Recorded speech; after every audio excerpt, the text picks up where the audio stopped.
You will solve the great mystery. Streaming only on Peacock. This is Robert Langdon. The suspect called him. I teach symbology. He wants me to locate an ancient portal buried within the Capitol. From the author of the Da Vinci Code and Angels and Demons. It's your dad. The people who took him want me to find a piece of a very old puzzle. And executive producers Ron Howard and Brian Grazer.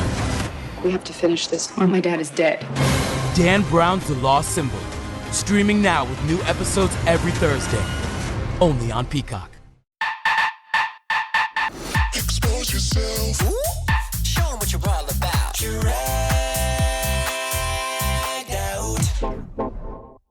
Hey everybody, it's Joseph Shepard, and I am your host of this amazing podcast, Exposed Dragged Out, where each week we dive into the lives of some of those individuals who went home a little bit too early on a RuPaul's Drag Race franchise. I honestly cannot thank you guys enough for all the support and all the love, especially for the Max podcast and what you guys have really been like, just supporting and responding really, really well to everything. And I cannot thank you guys enough. Today's episode is one from the vault, something that has never been heard. It is an interview I did with Monique Hart at the beginning of the pandemic. Yes, this is in the vault. And yes, it's coming out of the vault just for you guys. The video back then was not good quality. So this podcast is the audio version, which I am so glad to bring you. So let's welcome Miss Monique Hart. She was introduced to many of us on season 10 of RuPaul's Drag Race. She came back to All Stars 4 and had us being like, oh my God. And she is brown cow stunning all of the time. Her name is Monique Hart, and she's about to be exposed. Hey, Monique. Hello.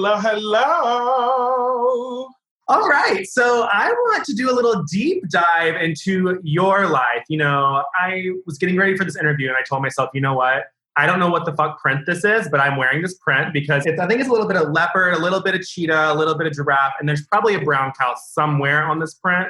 I'm living for the show, though. So I want to dive into a little bit of baby Monique. Now, you were born and raised in New York, or were you actually? Yes, you were. Yes. So what was little Monique like? Tra la la la la la la la. She always, moved, danced, sashay to the beat of her own drum. I always had music in my head, that I was walking to. I would perform for myself while my mom was at work. I would dress up in her clothes. I would put her shoes on. Like, my first shows were for myself. And I find it very funny that I ended up a drag queen because my mom had this, I would never forget, it was a burgundy duffel bag, from the 80s. And that was her wig collection. So she had all of her wigs, all of her bundles of human hair, back in the day when they want to glue in a little length, a little extra, And she was always amazing to me. And I just always loved my mother and her glamour and just everything that she was. And I just wanted to embody that. But I knew that it wasn't safe. So I would just wait till she was at work. And she had 2 pairs of shoes, honey, that used to give you the girl, she had these pair of blue strapless, it was 2 straps, one here with a big chunky heel, bitch. And when I tell you, I used to wear my hallway out, honey. Yes, ma'am. And then she had these tan leather, rustic, brown. It looked like it was a wooden heel, but that bitch had a platform, girl, and a heel in it. And I used to run. Oh, I had my fantasy, honey. Oh, it was so I used to live. My mom was so involved in the church, and she did the praise dancers. They had these little silk chiffon things, girl, and I used to have my little fantasy. She was always a sissy girl, in the house of the Lord. Well, I know that you talked to People magazine back right before the All Stars 4 premiere, and you said that you grew up in the church. So I was afraid that the moment I had sex with the girl, the rapture was going to take place or my mom was going to find out. So how did you end up coming to where you are today and being so confident in yourself, but also keeping your faith? Growing up in New York, gay was the invisible rule, right? One. It was just something that boys just don't do. sex was like fornication. So that was preached, you having sex, a man and a woman having sex. They really, in my church growing up in New York, really didn't do that hard bashing. I didn't see the hardcore preaching on the gay until I moved to Virginia. And that's when it was like apparent. I think I was also a little older, so I knew when they were talking about the music ministers and you look at them and you go, oh, she's a queen. Okay, yeah, like, okay, you know what I mean? Like, okay. I was just always, I don't know, like it was just a weird place, but that was all I knew. I didn't go to house parties. I didn't have like friends for real. My mother worked, so I was in the house by myself. So Jesus was always my friend in a sense. Jesus and drag, I mean, to be perfectly honest. And I went, I did the whole, in Black churches, they try to pray the demonic spirit out. We're going to cast it out. In white churches, I later found out that we're going to do all of this inner healing, lovely.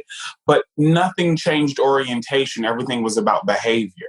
I'm going to say for me personally, my life, I was a hoe and I'm admitting it. I won't take it back. I was a real hoe girl and I had sexual trauma as a child. And, some people run to sex and some people run away from it. I ran to it and I was a real hoe. And I think had I not gone in the safety of my life, thinking at the time, if I'd have gone to college instead of going into full-time ministry, I don't think I would be alive today. I really, really don't. I think when you are a broken individual, I look back at my life and I look back at the times and the things that I did and where I put my life at risk looking for affirmation and love. I, honest to God, tell you, I don't think I would be alive. So somehow for me, looking at all of it in the short answer, somehow for me, God knows his children, right? He knows who we are. Psalms 139 says, fearfully and wonderfully made we are in our mother's womb. So when you were in there, girl, he said, she's going to wear this fabulous shirt today. Fearfully and wonderfully made, honey. Okay? Yes, ma'am. So that's who we are, right? Our eccentricness, this uniqueness that we get, it truly comes from God. This detail, how you can put gays in any situation. And honey, we are always rising to the top. We're the creme de la creme. I think that comes from God, personally. I really, really do. I think wicked men have their own ambitions and goals. And so I believe they twist and taint things, right? You're not telling me that this great big God who said, I love humanity so much, I'm going to put on flesh myself to redeem them back to me just to say, I don't want the sissies though. That's like buying Louis Vuittons and like, I'm going to throw them in the trash. Who does that? Like, I'm going to spend $4,000 on $10,000 on like, what's that? A Birkin bag or whatever. They start at $10,000 and just throw it in the trash. Like, this man gave his life to redeem me. And you mean to tell me that he don't love me? Bitch, get the F out of here. So I had to rely on the truth of the story. You love me. Me, you know what I mean? And in that place of loving me, I said, I'm going to leave everything. Truthfully, I came out because I thought God abandoned me in full-time ministry. So I said, if you won't love me, I will go find a man who will, and then bump back into Jesus. So, and then I was a drag queen. So that's been my life. And I feel like, in order to live your most authentic truth, you have to be your most authentic self. I know I'm long-winded, but I'm sorry. But I had to say all of that to say, I would not be the Monique that everybody knows and love today if my story was not what it was.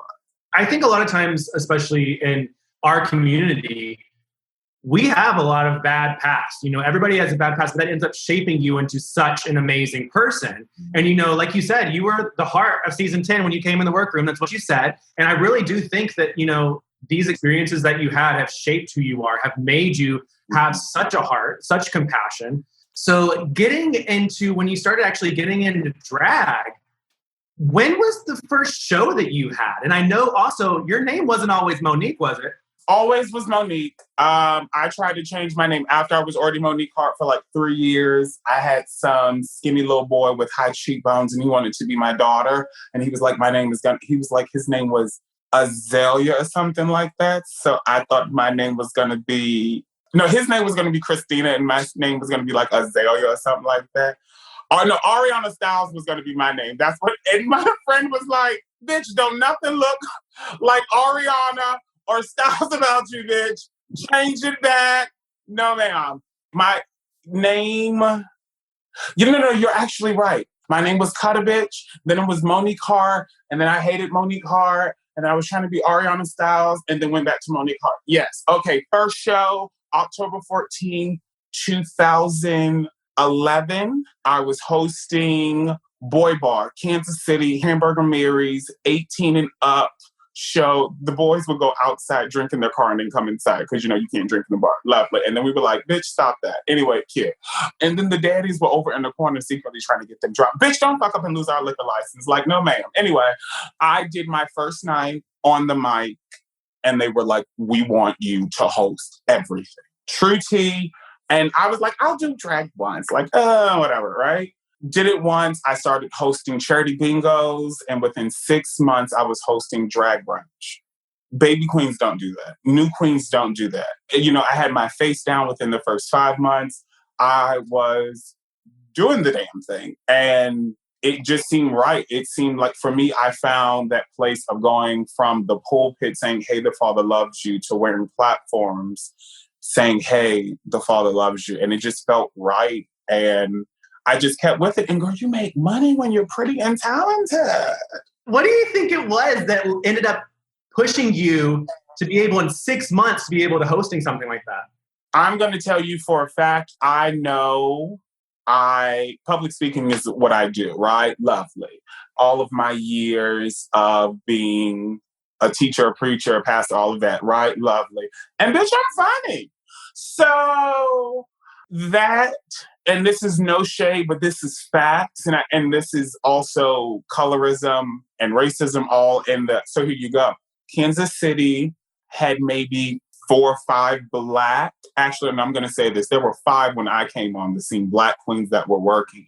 Now, as far as working queens that were making money that were black, working in white spaces, I don't really know that many. I know I came in, I did my first show. They said, yes, there was another black queen who the masses loved her, but she was like a blackface version of Beyonce. Like, it was just another black girl that was just so bad, and they would call me her name, and they did it as disrespect, and I was just like, you will not. So I worked so hard. So it was just this weird thing of like having to play the game in white spaces against other queens. It was just very weird. So that's what actually pushed me. Drag was never, I would say now in drag, I'm learning how to express myself as far as a creative, but drag in the beginning was a hustle. Like, that's the other thing that pushed me. I needed the money. You know what I mean? Like, I was homeless coming out of full-time ministry, and I had went to hair school, graduated somehow at the top of my class, and then had to get my own apartment. So, bitch, when you're like poor and hungry, you'll do some shit.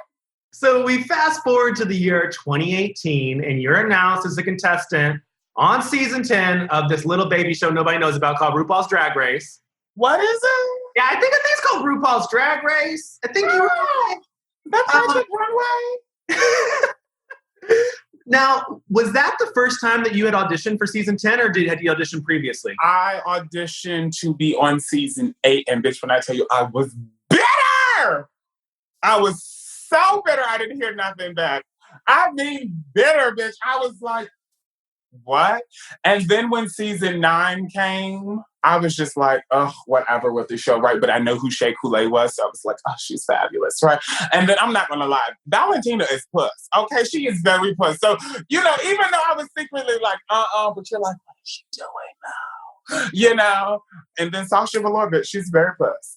Anyway, I was just like, truthfully, I thought I was trans. Truthfully, I thought I was trans right before I auditioned, and I was just like, I want to quit drag. So I thought I was trans, and I was about to quit drag. And then I was just like, my friend was like, you're not trans, stop that bullshit. You just need to figure out what you want to do with your life. Audition for the show. And I was like, fuck RuPaul! Da, da, da, da, da, da, da, da, da. Let me say that again, so nobody's get. I said F RuPaul because I thought he didn't want me on the show, but that was not what the tea is. Okay, lovely. I auditioned and then got on, and I was gagged because they had no one. So where were you when you got that phone call? Girl, I was pissed. Here you go. So I started getting emails, right? And then everything went to a halt. Then they popped up again and they were like, hey, don't sign or do anything with anybody else. So now I'm in limbo, right? Okay, great. That means like something's about to happen, but you don't know. And you hear stories of girls getting all the way to the end and then them getting cut. So at this time, I'm like over it. I'm taking the little money I have, trying to stone some clothes or whatever, just trying to take my scraps and just bedazzle it. Going to the car, I get a random phone call. I'm like, this must be from somebody from California. At least being nice to say, I didn't get it. And I almost hit the ignore button, because I was so like, here they go, girl, just whatever. Don't worry. And my car had just broken down earlier that week. So I had to take like $1,500, which that was all I had for like Drag Race. I mean, literally, that was all I had, and put it in my car to get my car fixed. Get the ram, ta-da-da. Hello, ta-da-da-da-da. Hello. Who is this? Hi, we're so-and-so, and we're just want to let Monique hard now. Da-da-da-da. And she was so excited, and I was like, great, now what? And they were like, we're going to send you an email. I was so like frustrated because I just knew that now it was a dream, but I didn't have the money to go the way you need to go to Drag Race. And so I was like, yay, but it was great. One thing about that is that you ended up making all of your outfits. Yeah. And a lot of queens, like you said, like a lot of queens that come into the workroom, especially recently, all have designers and stuff doing their costumes and stuff. Do you feel like that you were at a disadvantage when you walked in? When I walked into the workroom, my cat, kitty, cat, bitch, I was like, who's at this table? I don't give not one oops about you, okay? I didn't really get uncomfortable, not nervous, uncomfortable about my stuff until, now I knew Asia already. I knew she was going to be fabulous. And I knew Aquaria already. Those two I knew were going to be fabulous.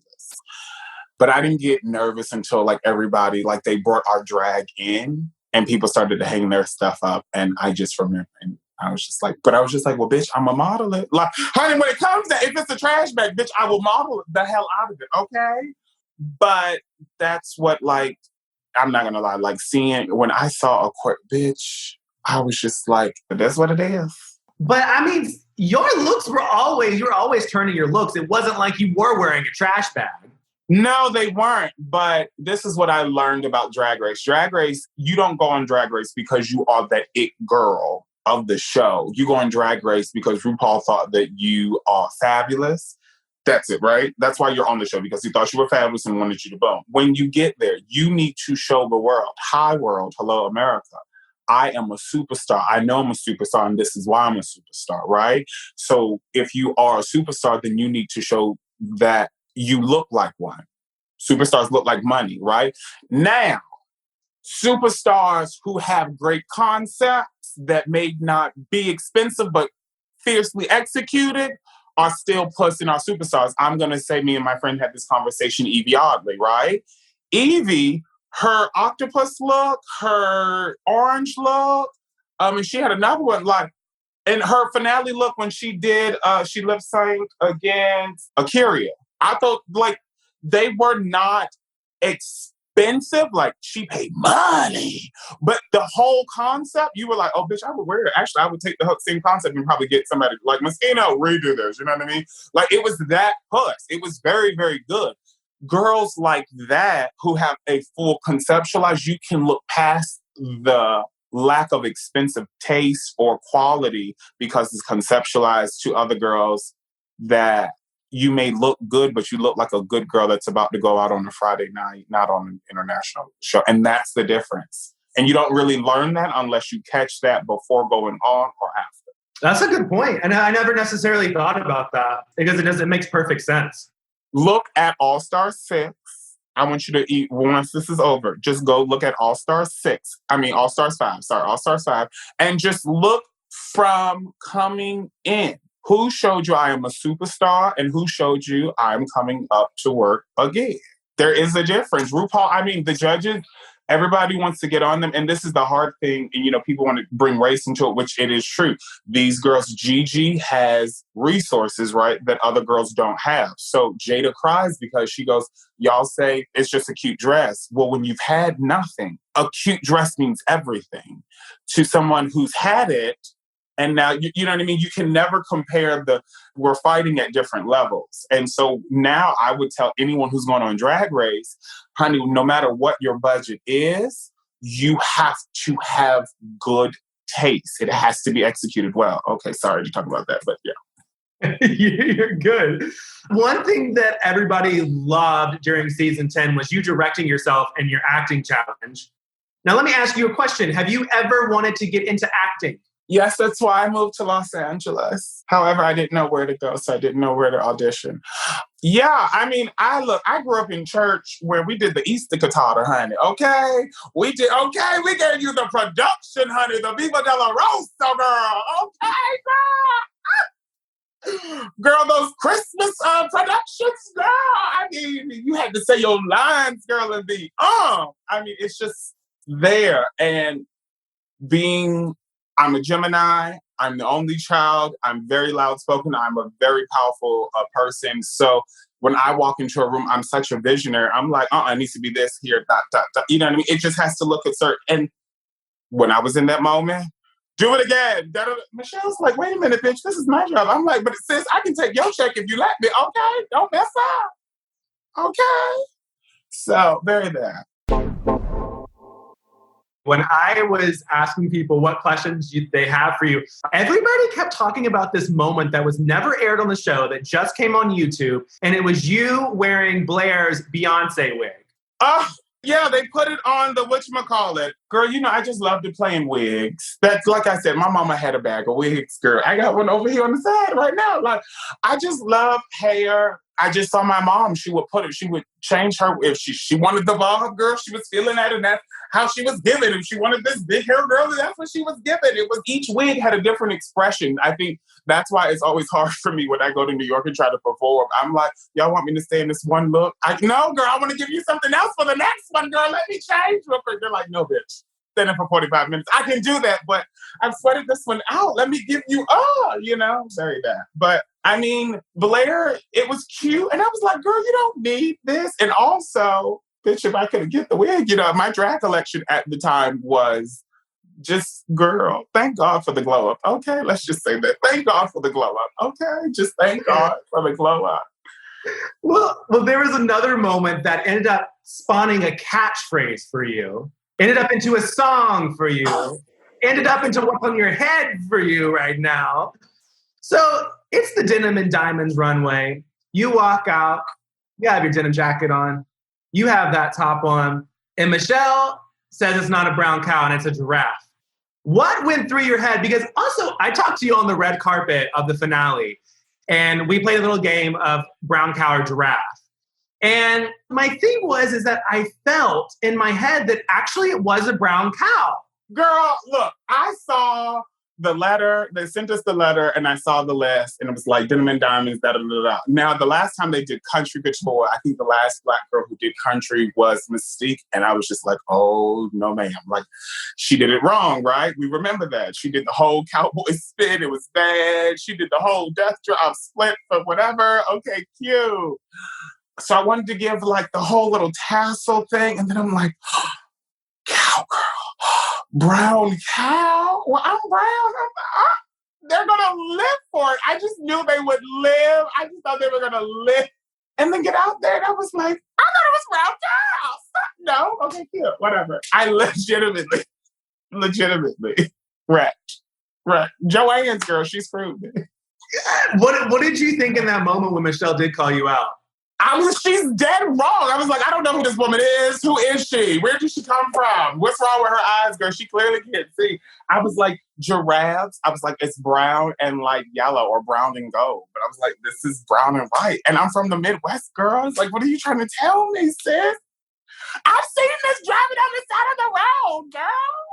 And then we get into the Snatch game. And I had heard that you were not originally going to be Maxine Waters. No. I was going to be Cookie Lion. However, I didn't get the game. Cookie is a copyrighted character, right? Taraji is the actress who plays her, but I'm thinking Taraji is not like that. So I can't portray Taraji as Cookie because that's not Taraji. I got home and then I figured that out. Yeah, great. So I'm like, I'm going to be Maxine Waters. And then RuPaul started asking questions. And I was just like, oh my gosh, I don't really know this woman. It was bad. Is that a nervous moment when you're on, like, do you guys get any preparation for that at all? Or do you just go No, and the laugh track isn't there. When we watch it, everybody's watching with the laugh track and no, so you tell the joke and you're like, no one's laughing. Like, what? I thought that Impeach the Cheeto would have been hysterical. Crickets. Got it. No, it is. And RuPaul is a force. And I chose that spot because everyone was like, bitch, you have to. There's no hiding from RuPaul. And I was like, I'm ready. And then he said jurisdiction or district or whatever. And I was just like, that wasn't in like the viral clip. Like that wasn't in the Reclaiming My Time video. Like, no, like what? Snatch Game is not for the faint of heart, sis. That's what I'm gonna tell you. It's just not for the faint of heart. Monet did very, very, I thought Monet was gonna win. Watching it, Aquarius sat in front of me. I was like, oh, okay, so she was, okay, cute. Yeah, great, lovely. But I thought Monet was winning.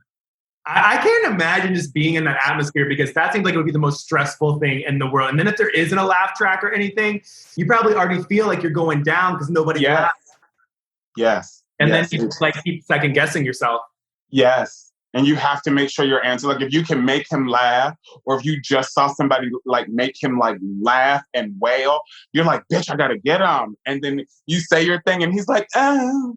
And you're like, oh my gosh, like I don't know what to do. It's horrible. And Rue will look at you like a bitch, like, say it again. What? Oh my gosh, girl, it's horrible.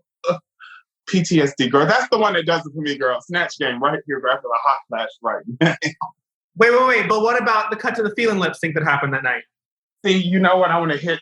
Oh, Rue, this interview is over. Chopped, done, cut it here. No more America! That is the worst thing that I have ever had to live through. And I have gone through some shit in my life, okay? That was worse than like the first time bottoming and it doesn't go right.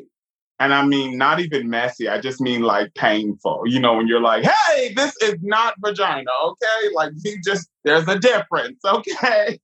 You know, very much like that. It was, girl, you know, people love to make it a gift. This is how my Monday's going. Horrible. I still to this day think it should have been Asia, period, right? Beyonce. And Blue Ivy should have been the two that was lip syncing. First of all, that would have been an iconic thing because of the Blue Ivy. You know what I mean? That's what it got. Boom. Okay, good. Love it. They call my name and I'm like, I know I don't know these words. Jesus, I stayed up all night working on that tacky ass costume, girl. It was trash. And that's the one I had made from one of my little friends, girl. It was bad. Anyway, they call my name and I'm like, bitch, okay, you don't know these words, but at least dance. And I do one of these because, you know, I'm a hair girl, right? And that wig said, ah! And I'm like, not me. This cannot be happening. And I think that's when I blacked out. Because I remember watching myself do the splits from you know what I mean? Like, if you're me, I was watching from this way. So I was completely outside of my body watching. It was the craziest, most horrific thing.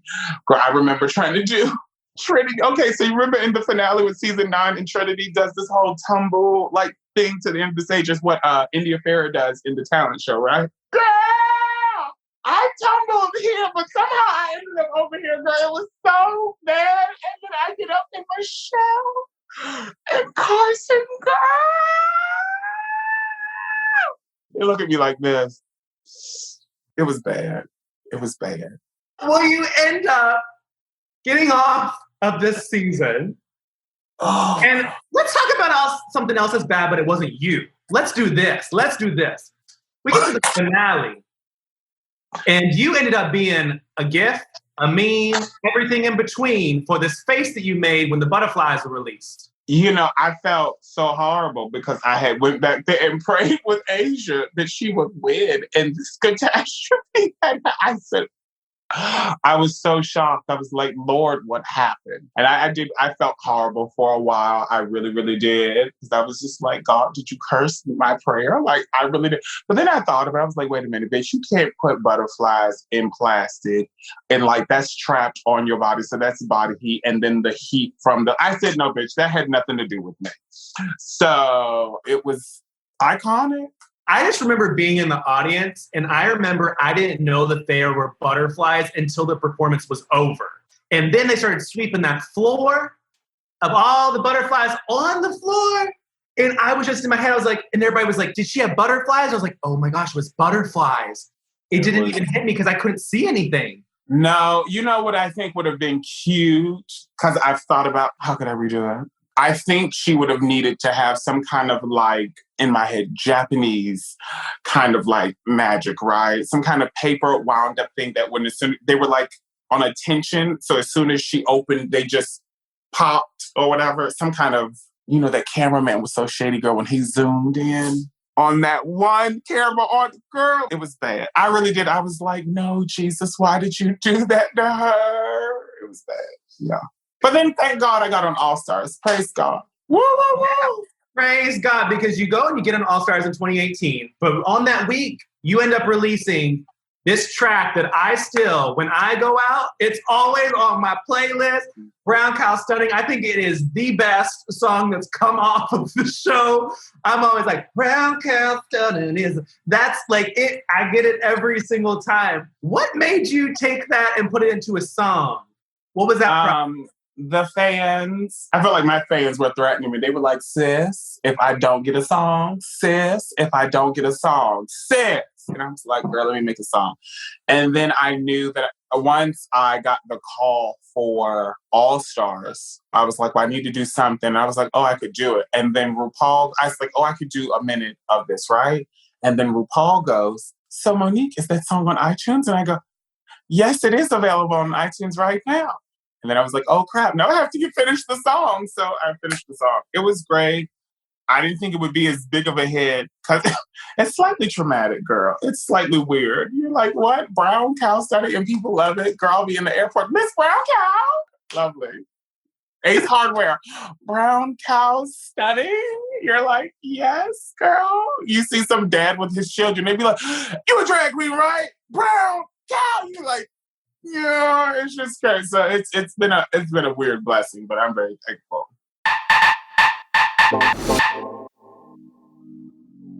Reviews, they are everything, whether it be a podcast review, food review, any time that you can read what another person's experience is, you kind of feel like, hey, you know what? Like, I understand where you're coming from. It can help you make some of the biggest decisions that you have to make in your life. And when it comes to finding healthcare, ratings matter even more.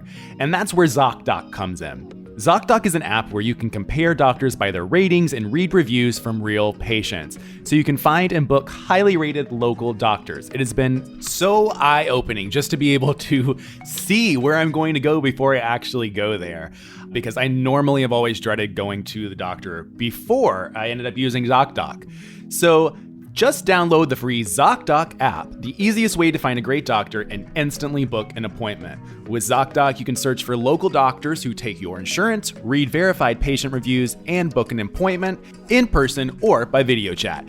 You never have to wait on hold with a receptionist again because nobody likes the hold music. Whether you need a primary care physician, dentist, dermatologist, psychiatrist, eye doctor, or other specialists, ZocDoc has you covered. Go to ZocDoc.com/exposed and download the ZocDoc app to sign up for free. Every month, millions of people use ZocDoc, and I'm one of them. It's my go-to whenever I need to see a doctor. So now is your time to prioritize your health. Go to ZocDoc.com/exposed. That's ZocDoc.com/exposed and download the ZocDoc app to sign up for free and book a top-rated doctor. Many are available as soon as today. That's ZocDoc.com/exposed. ZocDoc makes healthcare easy. So you're introduced as a contestant on All Stars 4. How did that come to be, and what was that feeling like? Because that was shortly after your season 10, right? Yeah, I just knew. I had spoke to my friend about it because my whole thing was you didn't look like you had money when you went on the first time, so you needed to look, right? Because my issue was never talent, it was money. So my friend said, you should strike now while the iron is hot. And I'm very happy I did, because All Stars 4 and All Stars 2, legendary. That's all I'm going to say. Just like season 10. That's all I'm going to say. We know what the facts are. Look at the receipts. Cute. Now, I felt like I'm about to go up here and kill the game. And honey, I spent coin. Girl, I spent coin. I still have leftover bolts of fabric and rhinestones and jewels and appliques right now at my designer's house in Kansas City. Like a whole studio apartment size of Monique. Like I spent so much because the pressure, and you read what the fans say online and how they judge the Black girl so harsh. So I was just like, bitch, let's go back. Honey, I walked in that workroom and I said, walk right on by. And then when I saw the competition, I said, okay, so I need to beat Trinity, Valentina, Monet, and Naomi. And Latrice, very, very true. And Manila. Oh, yeah. Actually, see, you see, that's what I'm talking about. Honey, we had threatening competition on ours, girl. It was like, okay, wait a minute. And, you know, one thing I will say is that because I was such a new queen, like queens knew of Monet. You know what I mean? She wasn't a Drag Race girl, but if you've ever lived in New York, you know who Monet is. So Manila she knew what was in Monet's arsenal. You know, Latrice, they knew what was in Monet's arsenal, but they still doubted both of us. And I can tell you the truth, I gained the respect from Valentina, Manila, Latrice, Naomi, Monet, Farrah, and Jasmine. So, I mean, I just feel like to be such a newbie, it really, really shows you what was there the whole time. So as I like to say, I was top 2 and then got bumped down to top 3. Looking at season 10 to All Stars 4, which one did you like more? All Stars, because I was ready. You know, season 10, there's nothing like that first time, but I'm going to tell you, if you ever get to go, even on Celebrity Drag Race, like Celebrity Drag Race, we were still in this, like that same kind of hotel with the tea. It's just like the way they do things. It's just such a blessing to be there. But the tension when you are a competitor, I'm going to say that first time, you don't sleep. I mean, you never sleep at Drag Race while you're filming, but you're like paranoid and going through it. When I went back for All Stars, I was like, I know how this game works. Like, I'm ready. I'm ready for you. I'm so ready for you. And I believe that's why I succeeded so well. So, yeah. Let's talk about a big succeeding in All Stars 4. You know, you only had the one chance for the lip sync, the first in season 10. And then you came back in All Stars 4 and you got to prove yourself with that lovely Bitches Back lip sync with Tina Turner, and you were turning it out. I remember being like, okay, she came back and she's going to prove what she can do. So mad at that because I would have won that first lip sync against Trinity had my wig not slipped, bitch. Yes, that'd have been $20,000. Anyway, Monique can lip sync, honey. Like, that's what I do. She is, Jennifer Lewis said it best. You are a natural born entertainer, and it is so true. I am a production. I am the whole show. DJ hit it. I had something to prove every time I lip sync. Because, if you have a bad one, you know what I mean? When people go, oh my gosh, you remember that lip sync with Tatiana and Alyssa? Girl, yeah. You remember that lip sync with Dita Ritz and Latrice? Girl, nobody wants that. You know what they want, girl? When you were lip syncing against Latrice, girl, you gave it to her. That's what you want. And honey, I had an iconic lip sync. Girl, I said, I'm going to give it to Miss Latrice. Honey, you have to give it to her. So I made sure I did.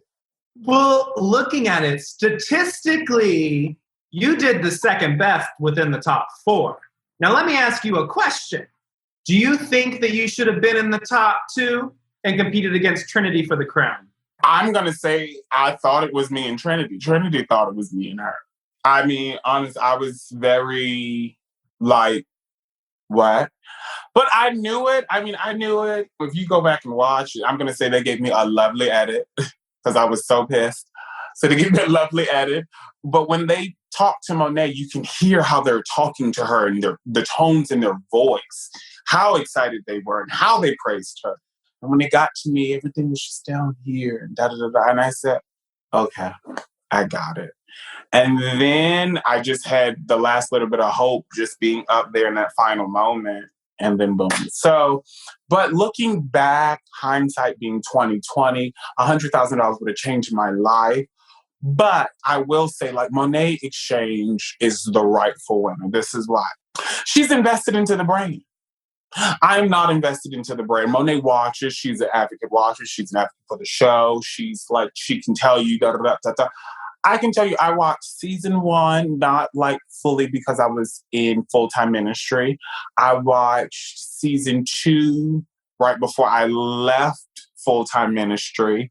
Season 3, I don't know where I was. In season 4, is season 3 with Dita Ritz? Yes. So then by season 3, I was out and about because my friends were her friends. And I watched season 3, 4, and 5 with Roxandra because I was obsessed with her. And by then 6, I really don't remember. I popped in and out. So I just feel like if you're going to get someone for it, rightfully so, I think you should, you know what I mean? I think Monet's fabulous. Because I don't know if I would be that invested. I'm not that invested. I don't watch the show now. I don't. So it's fabulous. I just don't. PTSD. Well, you get off the show and you end up having a trajectory of you speak your mind, you tell people what's up, you end up doing a little bit of acting in a little show that RuPaul had, AJ and the Queen. How did that come to be and what was that feeling like? RuPaul loves me. Okay, so first of all, Ru loves me, right? He is not as tender with me as I want. Like, I want him to be like, babe. Like, you know, this is what I want. I want this to be him. And I just, talk to me. Tell me what's love. You know, just because growing up, I just, you know what I mean? I just went, So after doing season 10, his sister was like, I love you. And so I'm like, your sister loves me. Wait a minute, honey. Like, you in with the family, girl. You in with the family, girl. You in with the family, girl. And then there's this man I know, I forgot his name, but he's a big songwriter for like Britney Spears, Justin Bieber, and all these other people. And he was like, I just had lunch with RuPaul. And he goes, RuPaul really, really loves you. And then I got All Stars 4. And then they were like, RuPaul wants you to do da-da-da-da-da. I was like, what? My manager said, they're also paying you more than they paid the other girls who are. And I said, what? And then there was a conflict because the call time was 5 a.m. on a Monday morning. And I have a show in Vegas like that Sunday night. And I'm like, honey, I'm not leaving this chat. Like, I'm going to get my money. Like, because this gig was signed, sealed, and delivered before this acting gig came up. And I'm not going to get that acting gig until after. I'm going to get this check tonight. RuPaul or whoever was there made sure that they had a private driver come from Vegas to pick me up in Vegas and to drive me back to LA so I could be there for my call time. So say what you want about that man. Is that man perfect? No. I love and I do respect him. Could he be better? Yes. Is there room to grow? Hell yeah. Should he be doing more? Yes. But I love and respect that man. That's good to hear. And I want to talk about something and open up a little bit of a conversation with you because you have spoken with then even this conversation of the racism within the community and the drag community. And you put something up on Instagram the other day that really did pull up my heartstrings. This is the DM that you got saying police should kill you for being, a nigger. Yes, there you go. So in the community, in the drag community, do you feel accepted? Do you not feel accepted? And where does racism stand according to you or from your experience in the community? Because I know it's a big thing from previous people I've talked to, from what I've seen online, from the hate that Black queens get compared to white queens for doing the exact same things, whether it be a white queen's like a bitch, but then a Black queen is totally different. So where do you stand on that? I personally just don't feel I feel like an odd man out, to be perfectly honest, within the community. And as a drag queen, I really, really do.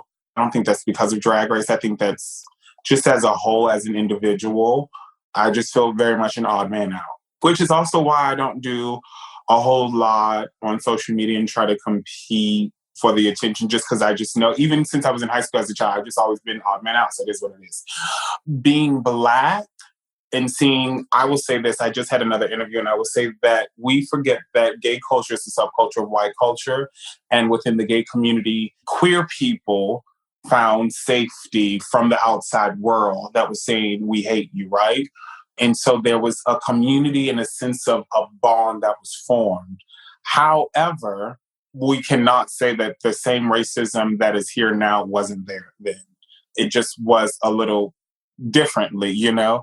And I think colorism and colonialism, all of these other things play a part into how things are manifested within the community. Prime example, if we are looking at images of Black males or Black queer individuals, you will see them effeminate or very, very like weird and artsy. You know what I mean? But you will never just see a masculine Black male that's queer or gay. You know what I mean? Still in the community, you still need to be palatable for white people so you appear less threatening in the community. So, like I said on my Hey Queen interview, it's just a weird game. Like the young man who sent me this awful message, you can say that as a Latino, as a Latinx individual, because you have your light skin privilege that you get to hide in, you know? And I think that because we don't really understand history, American history, the history that was done to Latinx people and their history, it's just this weird, it's just, even in Drag Race, here you go. Cracker got the villain edit, but I bet you she won't be perceived as a villain. I bet you she won't be perceived as Vixen. No. And that's what's fucked up about it. I mean, and I'm not saying her. I'm saying I know production. You even look at the thumbnail on YouTube for that challenge, the Rusical. They picked the group of girls that have the least amount of minorities. You don't look at it like that, but then you look at it and you go, well, why didn't y'all pick Shane? She was actually the winner of the challenge, but you picked Cracker, Blair, and Mayhem because it was the one Black girl. I feel like right now, to be perfectly honest, I hate slightly being a part of queer things with the community because I feel like you're just a box that needs to be checked. Are you Black? Yeah. Are you, do we have a person of color? Yes. Are you this? But it's not like you're actually seen to be seen. It's just like, we just need to make sure that all boxes are checked so that way no one can come for us. I think it just comes back down to the safety and the escapism that the system gives you when you are not Black. What do you think that the white, gay, cisgender community, or those that are apparently racist, or even those that aren't, the ones that, are kind of like in between, what can they do to help? I think one thing of helping is really checking privilege. And I think the thing of checking privilege is just checking the reality. It's not, when we hear privilege, when we hear white privilege, it's automatically like, oh, their life was easy. No, it wasn't. I know tons of poor white folks. Tons of them. And they had a hard life. The difference is, honey, y'all can take a hot shower and put a suit on and they're going to believe that you're actually qualified for the position that you're not. So I would say checking your privilege and understanding, like even in conversation, the things that you say. It's so weird because it really comes down to like, you have to be uncomfortable for there to be a real change. And I don't, to be perfectly honest, I don't know to voice a way for people who don't have to, where it's very easy for you just to go about your day. How do you step all the way outside of yourself? And I don't. And I feel like that's something else that needs to be said. Like, we're now waiting for whites and everyone else in between to like wake up, learn American history, that it's not Black history, it's American history, that we have to play the catch-up game now, which is okay. Thank you for at least waking up, lovely. But the actual change will come in the fact of you choosing to be uncomfortable. The reason that people, they have jobs, like my friend will bitch and moan about his corporate job, but bitch, you got a job and you can work from home. That's not you know what I mean? Like, you're bitching and talking about this dude being on prep that you're about to come let smash your kitty. And these people don't even have health care. You know what I mean? And let's really talk tea. PrEP is expensive. So unless you got health care or you're going to the health clinics like the LGBT Center and getting them to foot the bill, like, do the research, do the work. I think that's what it just comes down to. You just really have to do the work. If you really, really, really, really care, do the work, put in the research, understand, learn that there were Black code laws and the Jim Crows, and understand that some of your parents and your grandparents aren't bad people. They just voted for legislation thinking that they were voting for right things. Because if you look at the legislation that was passed, is it blatant? Yeah. But if they're telling you we're fighting a war on drugs, well, we don't want drugs here. I don't think Black people want drugs either. But who brought the drugs in? But no one wants to talk about that. You know what I mean? Like, wait a minute. And y'all wanted to fund it for this damn war that y'all had no business in anyway, you know? The Republicans love to talk about Black people and welfare. Well, the Democrats bought our vote with welfare and then didn't do anything else to kind of help us. You know, you made us dependent. So you can't be like, oh, we don't want to foot the bit. Well, when we tried to do it ourselves, you bombed it. You destroyed it. What do you want? You didn't give us reparations. Every time we try to do it, you stop us, you kill our leaders out of your own guilt, out of your own fear that if we ever truly rise to power, that we're going to do to you what you did to us, which is truthfully equality. That's equality. People with the Black Lives Matter movement, girl, I'm just so exhausted from, what are you exhausted from? You don't do shit. What are you exhausted from? Seeing trauma? Oh, wow. You don't live that shit. You don't wake up and go, oh, here we go, Holy Spirit. Here we go. That's not your reality. So what are these? The thing right now is just like, yeah, people are energized. But like when the shit's not the fad anymore, when we're not under a pandemic quarantine where we're stuck in the house and so people are outside of the house at a protest because they just want to be out of the house. Because let's really talk about these photo shoots and these parades that folks is having at these so-called protests. I don't understand how you're colluding with the police to make sure that the protest is peaceful, yet we're protesting the police. Don't add up.